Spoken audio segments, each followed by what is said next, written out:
انوکھی شہزادی۔ پیارے بچوں، آپ نے شہزادوں اور شہزادیوں کی بہت سی کہانیاں سنی ہوں گی۔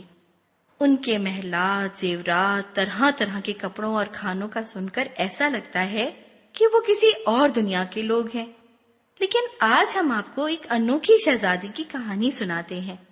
شہزادی اپنے گھر میں سب سے چھوٹی تھی، سب کی پیاری، سب کی لاڈلی، لیکن پیار نے نہ اس کو بدتمیز بنایا اور نہ ہی ضدی۔ شہزادی کو اپنے ابو سے بہت محبت تھی۔ وہ شکل اور انداز میں بالکل اپنے ابو سے ملتی جلتی تھی۔ اگر اس کے ابو پریشان ہوتے تو وہ بھی پریشان ہو جاتی۔ اگر کوئی اس کے ابو کو ستاتا تو وہ اداس ہو جاتی۔ شہزادی نہ کھیل کود کی شوقین تھی اور نہ ہی اچھے اچھے کھانوں، زیور اور کھلونوں کی، بلکہ بچپن سے ہی سنجیدہ تھی۔ اسے معلوم تھا کہ اس کے ابو بہت بڑے آدمی ہیں، بڑے آدمیوں کو بڑے کام کرنے ہوتے ہیں، اس میں مشکل بھی آتی ہے اور اس مشکل کا مقابلہ پورے گھر کو مل کر کرنا ہوتا ہے۔ اس کی امی بھی ایسی تھیں، ہر کام میں ابو کا ساتھ دینے والی، ہمت بندھانے والی۔ ایک بار دشمنوں نے شہزادی اور اس کے سارے خاندان کو ایک گھاٹی میں بند کر دیا۔ وہاں کھانا پانی کچھ نہ تھا۔ شہزادی نے اپنے گھر اور خاندان والوں کے ساتھ پتے ابال ابال کر کھائے اور گزارا کیا۔ کچھ عرصے بعد اللہ نے شہزادی اور اس کے گھر والوں کو اس مشکل سے نجات دی۔ تھوڑے ہی دن گزرے تھے کہ شہزادی کی امی کا انتقال ہو گیا۔ شہزادی بہت اداس ہوئی۔ دشمن اب اس کے ابو کو اور بھی ستانے لگے۔ تنگ آ کر ایک روز انہوں نے اپنا گھر چھوڑ دیا اور سب کے سب دوسری جگہ جا کر رہنے لگے۔ یہاں حالات اچھے تھے، اب شہزادی بھی بڑی ہو گئی تھی۔ شہزادی کے ابو نے اس کی شادی ایک ایسے نوجوان سے کی جو بہت بہادر اور عقل مند تھا، لیکن نہ اس کے پاس پیسے تھے نہ ہی اچھا گھر۔ شہزادی کے شوہر محنت مزدوری کر کے کماتے تھے تو بڑی مشکل سے کھانے پینے کا انتظام ہوتا۔ شہزادی کے ابو نے اسے سمجھا دیا تھا کہ میں نے تمہاری شادی اپنے خاندان کے سب سے اچھے آدمی سے کی ہے، اس لیے مال و دولت کی فکر نہ کرنا۔ شہزادی نے اپنے ابو کی بات کو یاد رکھا۔ وہ صبر اور شکر سے گزارا کرتی رہی۔ گھر میں ایک چمڑے کا تکیا تھا جس میں کھجور کی چھال بھری تھی، پانی کا ایک مشکیزہ تھا اور ایک چادر جس کو سوتے وقت آدھی نیچے اور آدھی اوپر اوڑھ لیتے۔ شہزادی کو اللہ نے 2 پیارے پیارے بیٹے دیے۔ اب تو اس کا سارا وقت گھر کے کام کاج اور بچوں کی دیکھ بھال میں گزرتا۔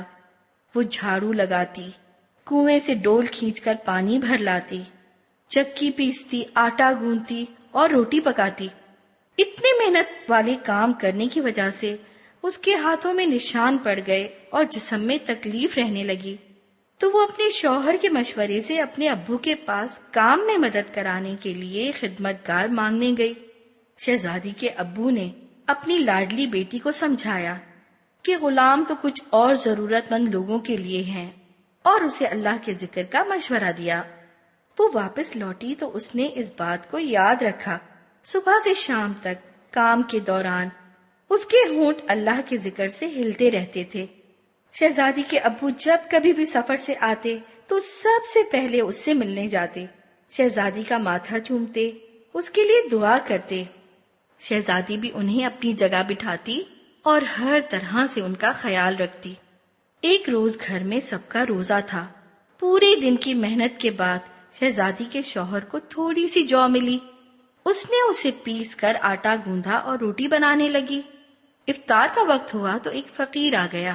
شہزادی نے سارا کھانا اسے دے دیا اور سارے گھر نے پانی سے روزہ افطار کیا۔ اگلے دن پھر سب کا روزہ تھا۔ عین افطار کے وقت ایک یتیم آ گیا اور سارا کھانا اسے دے دیا گیا۔ پھر تیسرے دن یہی ہوا۔ افطار کے وقت ایک قیدی آ گیا، ایک بار پھر سارا کھانا اسے دے دیا گیا، اور شہزادی کے گھر سب نے پانی سے روزہ افطار کیا۔ پیارے بچوں، آپ ضرور حیران ہوں گے کہ یہ شہزادی کون تھی اور اس کا تعلق کس ملک سے تھا۔ ہم آپ کو بتاتے ہیں۔ یہ انوکھی شہزادی دنیا کی عام شہزادی نہ تھی، بلکہ یہ ہمارے پیارے نبی محمد صلی اللہ علیہ وسلم کی لاڈلی بیٹی فاطمہ تھی۔ فاطمہ صرف اس دنیا ہی کی شہزادی نہ تھی بلکہ اگلی دنیا کی بھی شہزادی ہیں۔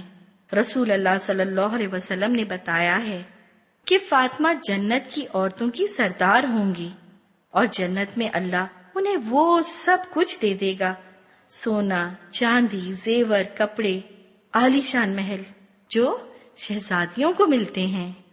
تھی نا واقعی میں شہزادی؟